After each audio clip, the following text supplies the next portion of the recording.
Uma grande alegria estar aqui novamente, né? A oportunidade de trabalho e aprendizado. Eu agradeço muito. Você já faz parte da nossa casa. Eu agradeço. E o Evangelho segundo o Espiritismo, no capítulo 11, ele nos fala que no início, o princípio inteligente só tem instintos. Mais avançado, ele tem sensações, conforme nós vamos estagiando no decorrer da nossa longa caminhada evolutiva. Mais depurado e avançado, o espírito vai adquirindo sentimentos. E o amor é o ponto mais alto dessa aquisição dos sentimentos.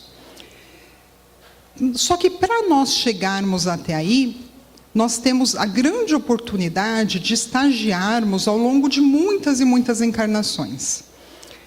E esse processo nos traz a autonomia de conquistarmos virtudes, vencermos dificuldades, vícios morais mesmo.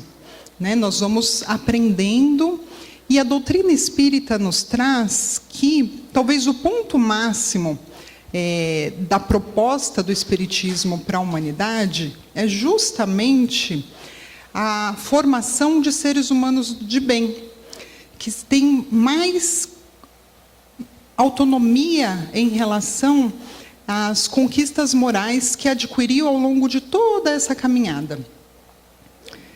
Para que a gente possa chegar nesse ponto, nós tentamos exercitar a reforma íntima.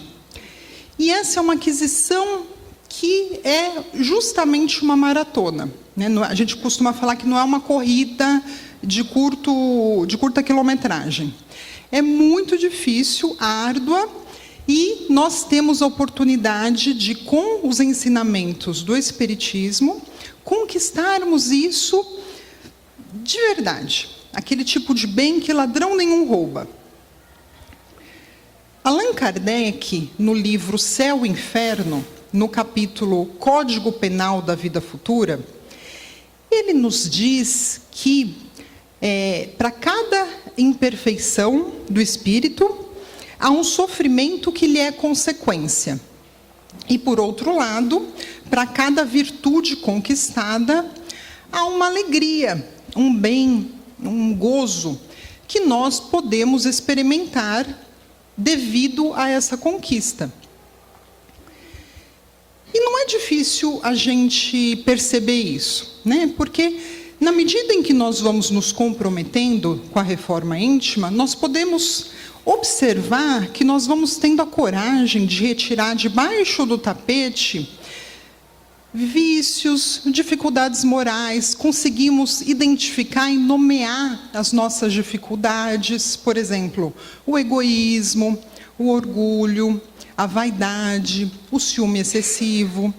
Nós vamos tirando debaixo do tapete que às vezes já parece o Monte Everest, né? De tão grande que está lá, e a gente às vezes vai colocando lá para baixo, porque não temos ainda a disposição e o esforço necessário para ir lapidando cada uma dessas dificuldades. Só que, na medida em que se nós não realizarmos essa depuração de automelhoria, de autolapidação, essas imperfeições, elas trazem sofrimento para nós e para as pessoas que convivem conosco, né? Não é difícil perceber que os nossos familiares, as pessoas que nos amam, se nós somos excessivamente inflexíveis, se nós somos orgulhosos, se nós temos dificuldade de pedir desculpas, de pedir perdão, isso traz sofrimento para as pessoas que convivem conosco. Por outro lado, se nós já começamos a superar essas coisas, vamos lapidando a humildade em nossos corações, isso traz uma leveza na convivência com as pessoas. Isso traz mais harmonia no lar, nos traz paz para caminharmos. E E essa a proposta do Evangelho quando ele entra nos nossos corações, né? Porque parece um caminho curto aquele que vai da mente para o coração. Daí você fala assim, olha, são 15 centímetros, mas é uma jornada gigantesca. Porque alguns de nós temos o Espiritismo sob a forma de conhecimento teórico nas nossas mentes. Somos capazes de palestrar, somos capazes de falar, ensinar outras pessoas, mas ainda não introjetamos o verdadeiro propósito do Evangelho nos nossos corações, que é justamente essa capacidade de usarmos esse conhecimento e nos lapidarmos. Por quê? É a parte mais difícil, é aquela que cabe a nós, né? Aquela que ninguém vai fazer por nós, é aquela que nós precisamos empreender conosco mesmo, na hora que colocamos a cabeça no travesseiro e nos perguntamos se fomos a melhor versão que poderíamos ter sido naquele dia. E na medida em que a gente vai identificando essas dificuldades morais, nós podemos nomeá-las, né? O egoísmo, o orgulho, os ciúmes. Dentre essas, eu gostaria de falar um pouquinho sobre o apego. O apego talvez seja aquele sentimento do encarnado, um dos mais difíceis que nós conseguimos superar. É um dos mais difíceis. Nós temos apego até um par de sapato velho, né? Tá lá, velhinho, velhinho, velhinho, a gente tem dificuldade de doar, de passar para frente, né? A gente tem muitas dificuldades. Por exemplo, o apego ao corpo físico. O apego ao corpo físico nos traz dificuldades no momento do desencarne. Nós podemos observar, para aqueles que têm a oportunidade na mesa mediúnica, conversar com espíritos, né, e eles eventualmente nos contarem que sofreram muito até conseguirem ser socorridos e ir para um outro plano espiritual, porque não conseguiam desgrudar do corpo, né? Às vezes a espiritualidade está lá convidando, vamos para um lugar, vamos para o hospital, não consegue às vezes não consegue nem enxergar a espiritualidade porque está muito vinculado ao corpo. Nesse sentido, o Chico nos ensinava que nos falta desenvolver um senso de eternidade. Aquela convicção, sabe, de que somos eternos. E que isso daqui é valioso, mas é passageiro. E um dia nós vamos devolver o corpo à terra, com muita gratidão, e vamos poder alçar novos horizontes. Mas o desapego, ele não significa descuido com as nossas responsabilidades materiais. No Evangelho segundo o Espiritismo, há uma pergunta que fala: quais são as nossas verdadeiras propriedades?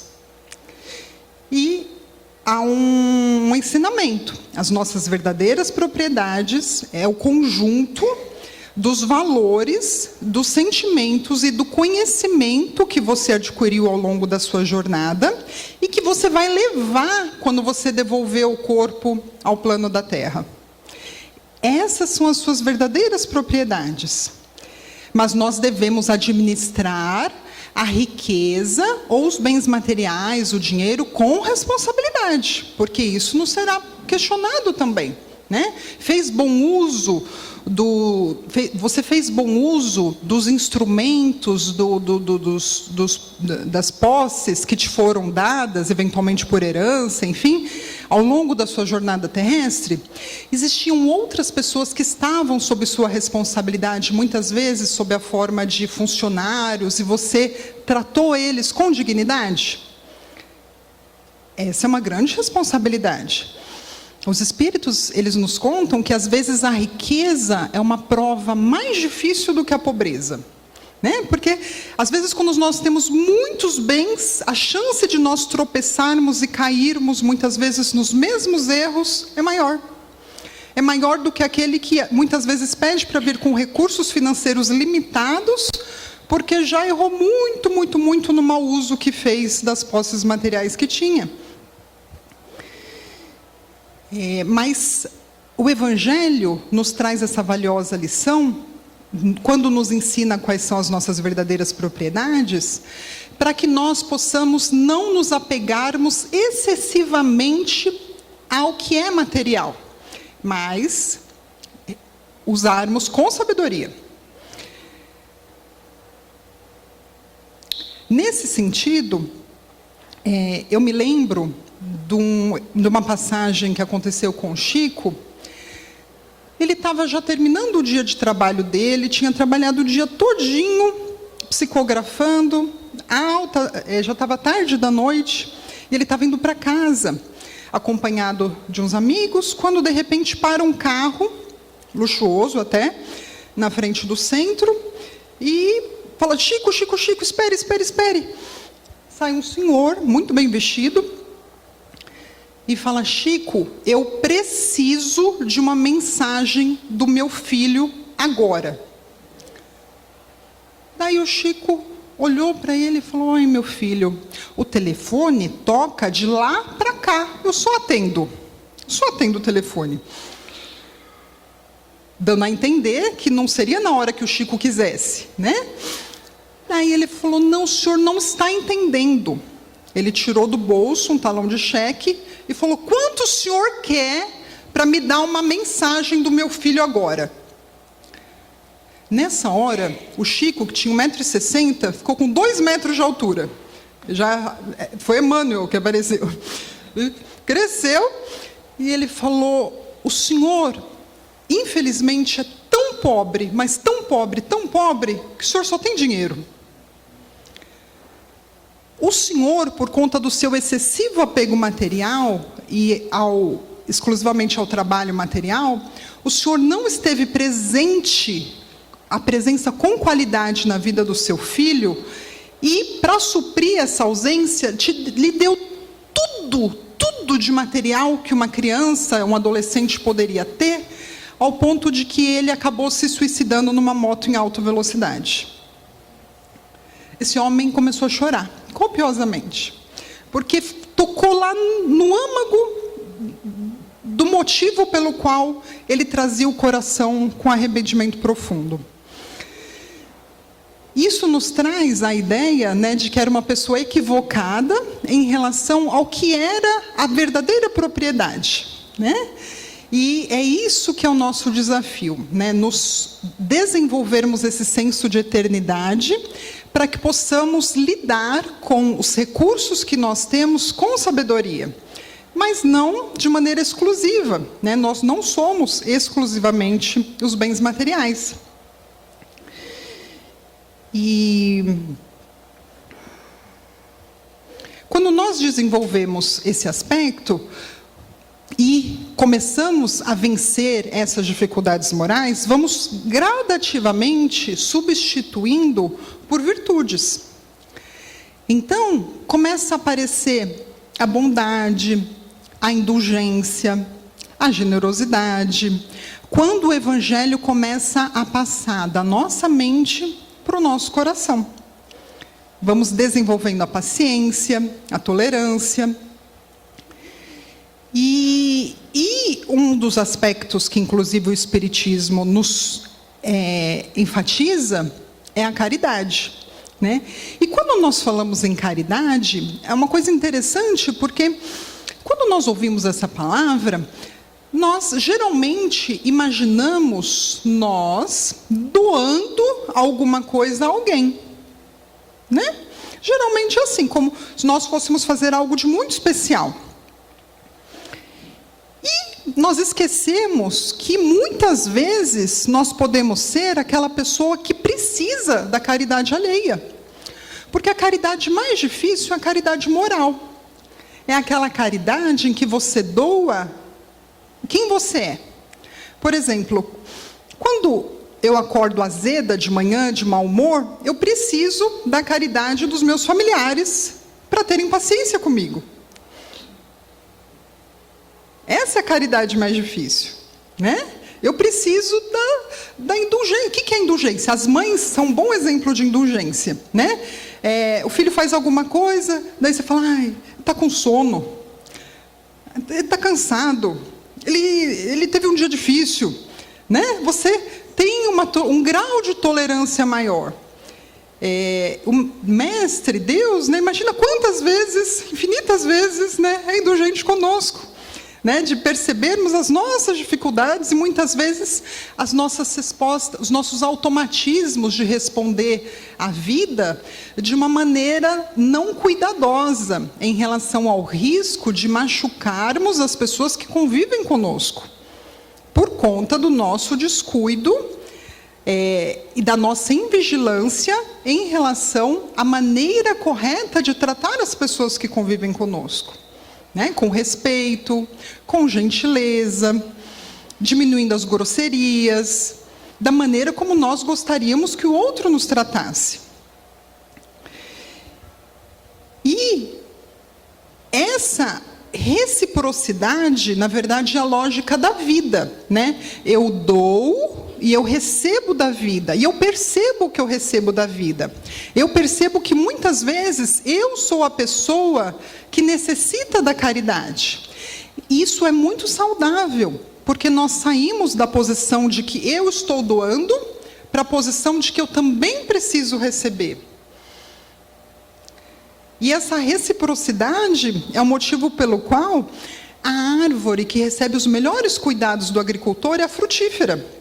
Porque ela ela entendeu, entre aspas, o jogo da vida, né? Eu recebo cuidados e eu dou. Eu recebo e eu dou. E eu percebo que eu recebo. E começo a desenvolver a gratidão. E a caridade, o amor em prática, ela é capaz de fazer coisas que nos aproxima da angelitude, né, daquilo que nós queremos desenvolver.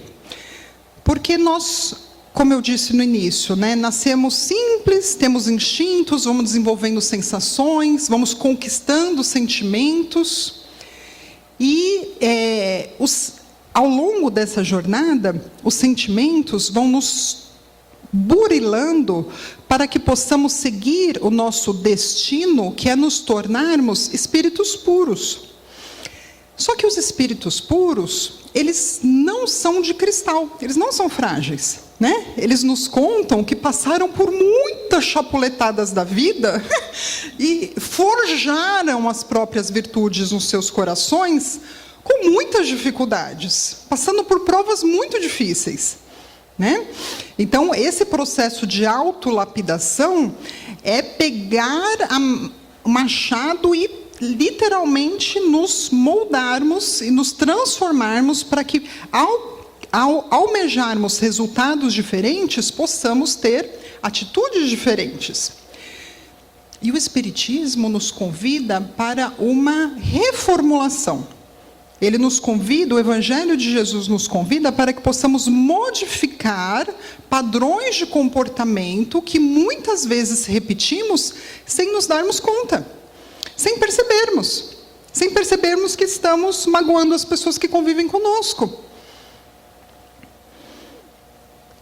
Como exemplo de caridade e de misericórdia, quando a pessoa já introjetou essa proposta do Evangelho no seu coração, eu gostaria de trazer aqui o exemplo da mãe de André Luiz. Ela muito nos ensina. Por quê?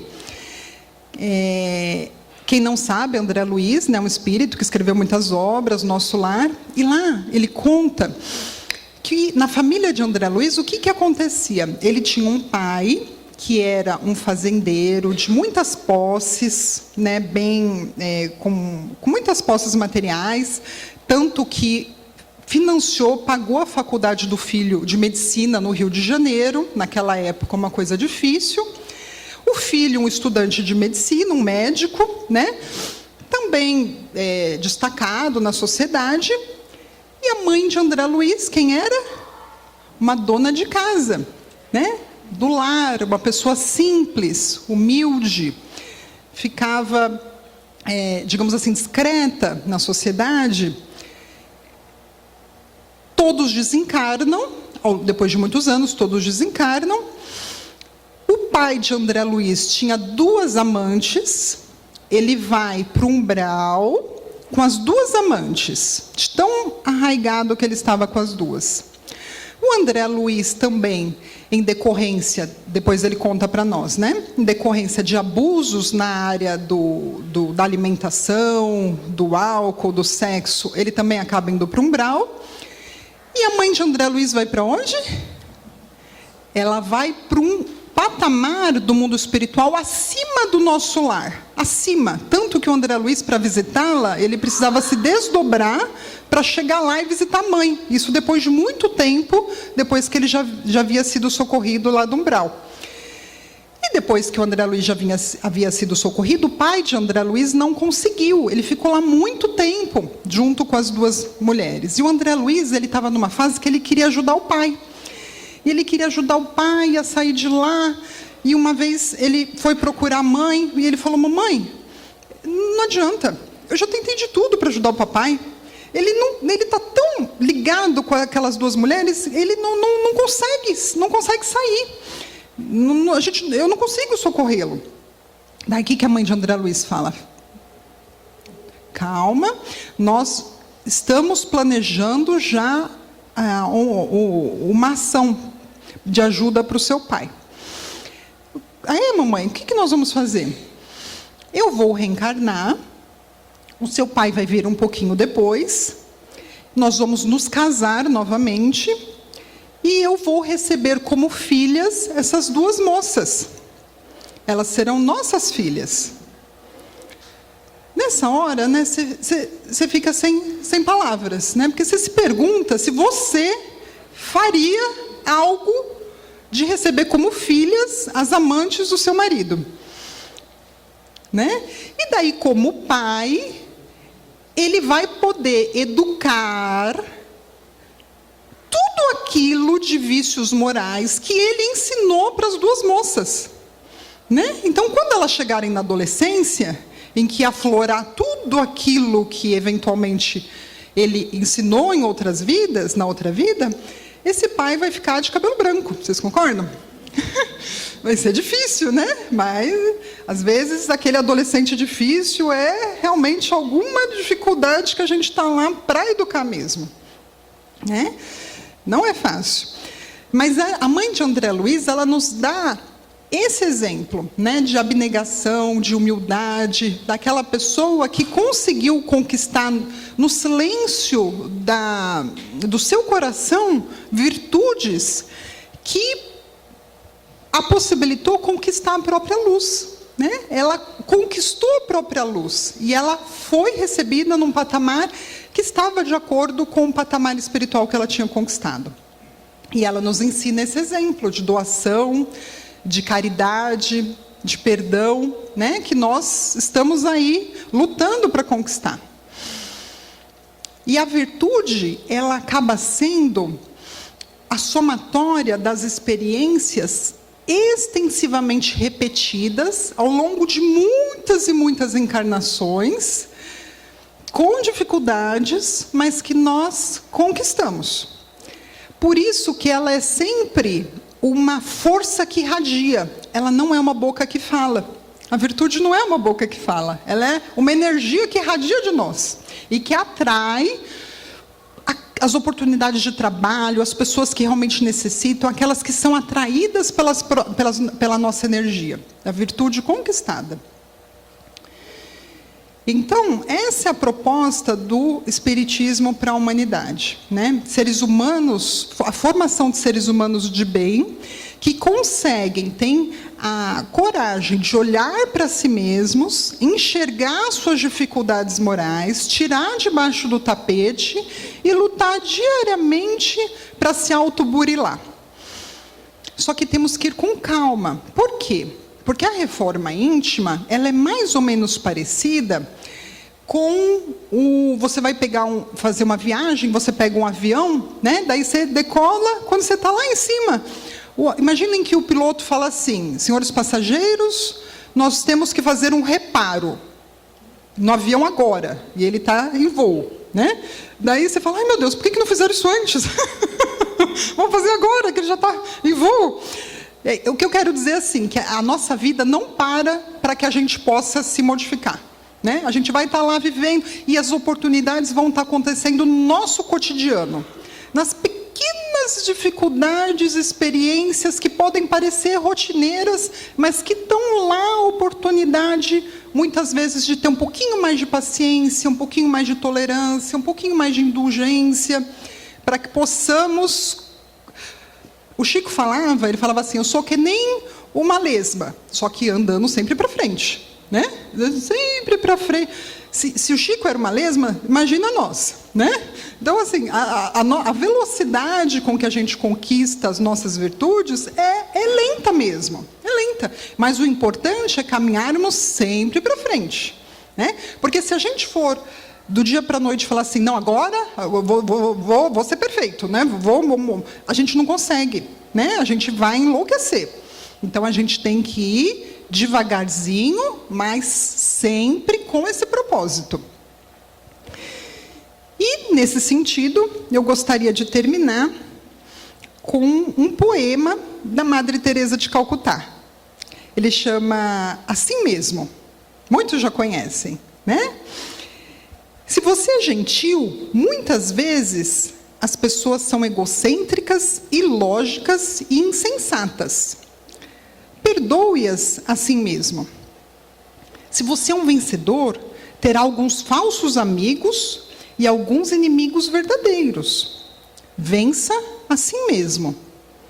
Se você é honesto e franco, as pessoas podem enganá-lo. Seja honesto e franco assim mesmo. O que você levou anos para construir, alguém pode destruir de uma hora para outra. Construa assim mesmo. Se você tem paz e é feliz, as pessoas podem sentir inveja. Seja feliz assim mesmo. O bem que você faz hoje pode ser esquecido amanhã. Faça o bem assim mesmo. Dê ao mundo o melhor de você, mas isso pode não ser o bastante. Dê o melhor de você assim mesmo. Veja você que no final das contas é tudo entre você e Deus. Nunca foi entre você e os outros. É a nossa consciência com o nosso mestre. Muito obrigada. E possamos estar juntos outras vezes, né, Domingos? Graças a Deus, né?